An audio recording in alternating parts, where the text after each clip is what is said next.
Hello and welcome. स्वागत है आप सभी का हमारे शो में जिसका नाम है वास्तु विजडम। यहाँ पर हम डिस्कस करते हैं वास्तु विजडम के बारे में, which is not just vastu science. हम बातें करेंगे कुछ ऐसी चीजों के बारे में जिन्हें हम डे टू डे लाइफ में इग्नोर कर देते हैं because of lack of knowledge. बहुत से लोगों को तो वास्तु साइंस के बारे में भी कोई नॉलेज नहीं है। इस शो के माध्यम से हम आप तक वास्तु साइंस के बारे में सही जानकारी पहुंचाएंगे और उसके साथ साथ इसकी एप्लीकेशंस के फायदे भी जाने जाएं। तो आइए बात करते हैं गिरेंद्र भारती जी से, जो कि एक बहुत ही फेमस वास्तु विजडम क्रिएटर है। गिरेंद्र जी, स्वागत है आपका हमारे शो में।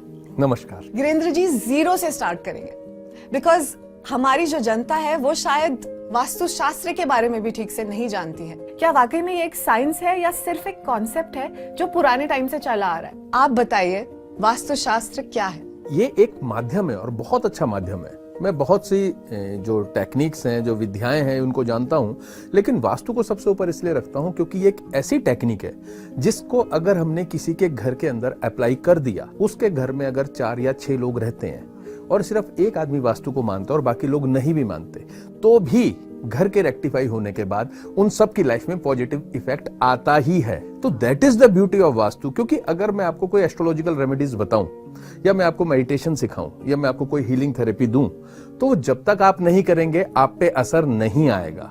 This is the only science कि अगर हमने घर के अंदर डिजायरेबल चेंजेस कर दिए किसी पर्टिकुलर प्रॉब्लम के रिगार्डिंग, या आपने कोई नया घर बनाया तो आपने किसी वास्तु विशेषज्ञ से सलाह ली और उन्होंने आपको एग्जैक्टली गाइड कर दिया कि आपको इस तरह से घर बनाना चाहिए, तो उस घर में जो भी लोग रहेंगे वो ऑटोमेटिकली 6 लोगों के भाग्य को आपने एक साथ बदल दिया। तो इन दैट वे ये जनरेशंस पे काम करता है। और दूसरी बात क्या है कि वास्तु को अंधविश्वास मानना बहुत आसान है, लेकिन जब आदमी प्रॉब्लम में पड़ता है और उसको लॉजिकली अपना कोई भी रास्ता दिखाई नहीं दे रहा होता, then they come to the people who can see beyond. Logic तो हर एक को पता है कि हम ज्यादा मेहनत करेंगे तो ज्यादा पैसा कमा लेंगे या बहुत देर तक लगे रहेंगे तो किसी भी समस्या से निकल जाएंगे, लेकिन तो भी कई बार लोग नहीं निकल पाते। तब उनको समझ में आता है कि वो वैदिक वास्तु, यानी जो वेदों के समय से हमारे पूर्वजों ने कोई ऐसा ज्ञान दिया था कि आपको अपना घर इस हिसाब से बनाना चाहिए तो आपकी लाइफ में मिनिमम प्रॉब्लम्स होंगी और मैक्सिमम हैप्पीनेस होगी। तो this is the beauty of vastu. Actually सही या गलत कहने से बेहतर है कि आप उसको अप्लाई करके देखें, तब आपका सही हक बनता है कि ये काम करता है या नहीं करता है, ये साइंस है या अंधविश्वास है, इसमें कुछ है या नहीं है। जो बहुत ही इंटरेस्टिंग चीज जब मैं आपसे बात करती हूँ मुझे वो लगती है, वो है ये टर्म कॉल्ड वास्तु विजडम। तो जब भी आपके पास कोई प्रॉब्लम लेके आता है तो आप सिर्फ वास्तु शास्त्र यूज नहीं करते, आप पूरा वास्तु विजडम यूज करते हैं। तो आप प्लीज हमें इन दोनों के बीच का डिफरेंस बताइए कि वास्तु विजडम में आप क्या क्या और ऐड करते हैं। मैं भी चाहता हूं लोगों को पता चले व्हाट इज वास्तु विजडम। देखिए, वास्तु में तो वैदिक वास्तु अपना आ ही गया। वास्तु जिसको हम कहते हैं, जो कि आपके 32 एंट्रेंस और 16 डायरेक्शंस, 5 एलिमेंट्स और 45 देवतास या एनर्जी फोर्सेस, इनका परम्यूटेशन कॉम्बिनेशन हम वास्तु में लेकर चलते हैं। तो हमें कोई भी आदमी अपनी प्रॉब्लम लेकर आता है, सबसे पहले हमें उसके घर का टू द स्केल प्लान चाहिए होता है, जिसको हम प्रॉपर ग्रिड करते हैं उसके एग्जैक्ट नॉर्थ की डिग्रीज के हिसाब से, और फिर हम इन सारी चीजों को देखते हैं जो मैंने आपको भी बताया। अच्छा, तो इन सब की प्लेसमेंट्स उस घर में देखी जाती हैं?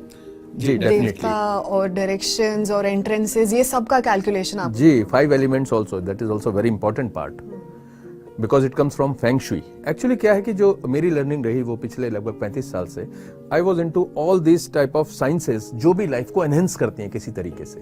तो मैंने एक उनको मिलाकर एक कल्मिनेशन क्रिएट करने की कोशिश करी है जिसको वास्तु विजडम का नाम दिया। तो वन थिंग इज वास्तु। इसके बाद अगर हम बात करें तो मैं एनर्जी वास्तु की बात करूंगा, जिसके अंदर हम लोग सर्टेन एनालिटिकल इंस्ट्रूमेंट्स यूज करते हैं जो यूरोप से आते हैं, जिनसे हम किसी भी इंसान की बॉडी की एनर्जीज को चेक कर लेते हैं, एनवायरनमेंट की एनर्जी को चेक कर लेते हैं, जमीन के नीचे की निगेटिव एनर्जीज को चेक कर लेते हैं। Very interesting sir. या और उसके बाद उसको हम रेक्टिफाई भी करते हैं अगर उसमें कोई प्रॉब्लम है। इसके अलावा हम एफर्मेशंस का यूज करते हैं, हम विजुअलाइजेशंस का यूज करते हैं, हम लॉ ऑफ अट्रैक्शन का यूज करते हैं, हम विजन बोर्ड्स का इस्तेमाल करते हैं। तो ये सारी चीजों का कॉम्बिनेशन आप ये समझ लीजिए वास्तु विजडम है। और हम कोई भी ऐसी चीज नहीं है दुनिया की, और ये सबसे बड़ी बात है, ऑन गोइंग है, क्योंकि if I am learning all the time new things, तो I keep on giving it to my clients. क्योंकि मेरा हमेशा से मानना है कि इंसान को इससे कोई मतलब नहीं कि मैं कौन सी टेक्निक यूज कर रहा हूं, उनको अपनी प्रॉब्लम, कोई आदमी मेरे पास आता है वो बीमार है, उसको एक ही चीज चाहिए कि वो किस तरह से ठीक हो जाए। तो हमारे को ये देखना है कि उसके घर की जो एनर्जीज हैं वो इस तरह की बना दी जाएं जो उसको सपोर्ट करें। उसके घर में जो वास्तु के वो डायरेक्शंस हैं जो हेल्थ और इम्यूनिटी को सपोर्ट करते हैं, उसके अंदर अगर कोई इम्बैलेंस है तो हम उसको ठीक कर देते हैं। होरोस्कोपिकली अगर उसके चार्ट में कोई ऐसा प्लैनेट है जो उसको हेल्थ वाइज प्रॉब्लम दे रहा है तो हम उसका रेमेडीज कर देते हैं। इसी तरह से हमें उसे कुछ पॉजिटिव एफर्मेशंस देनी है, कुछ ऐसे विजुअलाइजेशंस देने हैं। In all you combine all these techniques, तो आप देखते हैं कि एक बहुत बड़ी पावर आपके पास आ जाती है। पूरा पैकेज है जिसके बाद आप सोच सकते हैं कि मेरी लाइफ एक तरफ जानी शुरू होगी जो एक पॉजिटिव वे है। I try to give people कि एक ऐसी लाइफ जहां पर वो कह सके कि पा लिया जो पाने जैसा था, उससे कम में I am not happy for my clients. तो वो तो आपको एक लाइफ लॉन्ग डिसिप्लिन देना पड़ेगा जो हम वास्तु विजडम के सहारे कोशिश करते हैं देने की। आपके हिसाब से ये पूरा पैकेज है जो कि एक्चुअली है, बिकॉज आपने सही कहा, जो सिर्फ वास्तु शास्त्र प्रैक्टिस करेंगे वो शायद एस्ट्रोलॉजी में जो ड्रॉबैक्स होंगे उन्हें नहीं जान पाएंगे। सिमिलरली जो सिर्फ एस्ट्रोलॉजी पढ़ेंगे वो नहीं जान पाएंगे कि रेकी के हिसाब से कोई चीज अगर हमें एडवर्सली इफेक्ट करिए। मेरा यही कहना है, मेरे से अक्सर लोग कहते हैं कि सर मैं तो वास्तु में बिलीव नहीं करता। तो मेरा उनसे जवाब होता है, बड़ा अजीब सा जवाब होता है, तो भगवान करे आप जिंदगी में कभी वास्तु पे बिलीव ना करो। क्यों? और आप ऐसे ही खुशी खुशी अपनी जिंदगी पूरी कर लो। क्योंकि अगर आप वास्तु में बिलीव करोगे, उस कंडीशन में करोगे जब आपकी बहुत बुरी हालत हो रखी होगी कोई बहुत बड़ी प्रॉब्लम आई भी होगी। तो इसलिए देखिए, समझदार घोड़ा वो होता है जो दूसरे को चाबुक खाते देखकर खुद संभल के सीधा चलना शुरू कर देता है। तो हमें वैसा ही बिहेव करना चाहिए कि बजाय इसके कि हमारे ऊपर प्रॉब्लम आए उसके बाद हम लोग अपने आप को चेंज करें, बेस्ट है कि हम प्रॉब्लम आने ही ना दें। आपको जानकर हैरानी होगी कि आप जिस जगह पर भी रहते हैं 90 डेज के अंदर आपकी बॉडी की एनर्जी उस जगह की एनर्जी के साथ रेजोनेट करने लगती है। तो अगर आप किसी नेगेटिव जगह पे जाकर रहते हैं तो 90 डेज में आपकी बॉडी की एनर्जी ऑटोमेटिकली नेगेटिव होने वाली है, वो आपको पता भी नहीं है। आप तो मैक्सिमम क्या करेंगे, आप वास्तु देखेंगे, डायरेक्शंस देख लेंगे, लेकिन जो चीजें उससे कहीं गहरी हैं तो उसका जो एनालिसिस और रेक्टिफिकेशन है वो एक पार्ट हो गया। इसके बाद हम बात करते हैं एस्ट्रोलॉजी की, जो बहुत डीपली कनेक्टेड है वास्तु के साथ में। जनरली लोग इसको यूज नहीं करते, लेकिन अगर आप किसी इंडिविजुअल प्रॉब्लम को देखने जाते हैं तो ये बहुत इंपॉर्टेंट हो जाता है कि उसका जो होरोस्कोप है वो उसके घर के वास्तु के साथ किस तरह से अलाइन है। This is what we do. तो हम एस्ट्रोलॉजिकली भी आप देखिए कि 12 houses, 12 signs, 9 planets and 27 nakshatras, इनका परम्यूटेशन कॉम्बिनेशन, वो जो मैंने आपको पहले बताया था, वास्तु की वो सारी चीजें कि 32 एंट्रेंस, 16 डायरेक्शंस, 5 एलिमेंट्स और 45 देवताज, इसके साथ इसका कॉम्बिनेशन देखा जाता है। जैसे वास्तु के हिसाब से सिंपल सी बात है, लोग कहते हैं साउथ में बेडरूम होना चाहिए, बहुत अच्छी बात है, लेकिन अगर किसी का मार्स या मंगल ग्रह उसके होरोस्कोप में निगेटिव प्लेसमेंट में है तो हम उसको कभी भी साउथ का बेडरूम नहीं देते। तो दैट वे ये बहुत इंडिविजुअल इशू हो जाते हैं और बहुत ज्यादा प्रिसाइजली काम करता है। करेक्ट। इसके अलावा एस्ट्रोलॉजी के साथ हम यूज करते हैं न्यूमेरोलॉजी को, क्योंकि जो डेट ऑफ बर्थ आपकी होती है उसके जो नंबर्स हैं हम उनको यूज करते हैं आपके फेवरेबल कलर्स, आपके लकी टाइमिंग, आपको क्या रेट्स कोट करने चाहिए, किस डायरेक्शन में बैठना चाहिए, किस डायरेक्शन में आपको सेफ रखनी चाहिए, दैट सॉर्ट ऑफ थिंग्स, वो सारी चीजें हम आपकी न्यूमरोलॉजिकल नंबर्स से निकालते हैं। फिर हम ग्राफोलॉजी का यूज करते हैं, द आर्ट ऑफ राइटिंग।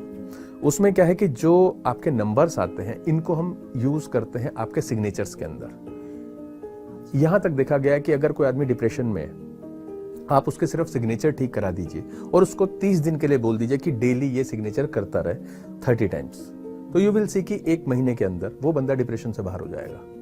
इतना ज्यादा इंपैक्ट होता है। इसके अलावा जितनी भी हीलिंग थेरेपीज हैं या माइंड कंट्रोल टेक्निक्स हैं, that all we try to use.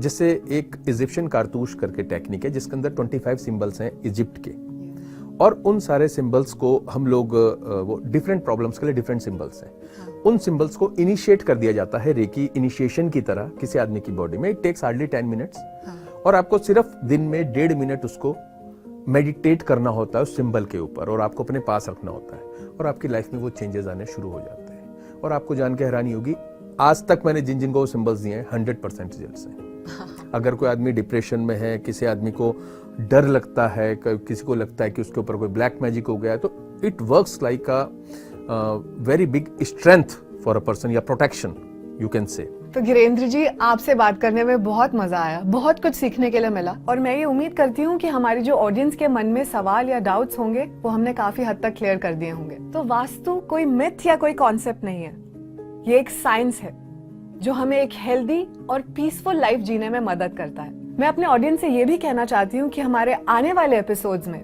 हम गिरेंद्र जी से ऐसे बहुत से टॉपिक्स पर डिस्कशन करना चाहते हैं और इसके साथ साथ हमारी ये कोशिश रहेगी कि हम हमारी ऑडियंस के क्वेश्चंस को भी एड्रेस करें और उसके सॉल्यूशंस भी दे पाए।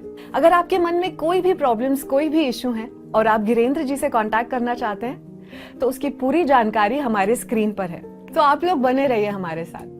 आप लोगों से जल्द मुलाकात होगी हमारे अगले एपिसोड में। We'll sign off with this amazing quote that says, just take the first step in faith. You don't have to see the entire staircase. Just take the first step. And you're already on your way. अपनी thinking positive रखें, अच्छा सोचे, अच्छा पाए। जल्द ही मिलते हैं आपसे नेक्स्ट एपिसोड में। साइनिंग ऑफ, नमस्कार, बाय बाय। वास्तु विजडम, एक ऐसा शो जो सुलझाएगा आपकी वास्तु संबंधित समस्याएं, सुलझेंगे आपके जीवन से जुड़े कई अनसुलझे सवाल भी। मिलिए मशहूर वास्तुकार और वास्तु विजडम रचयिता गिरेंद्र भारती जी से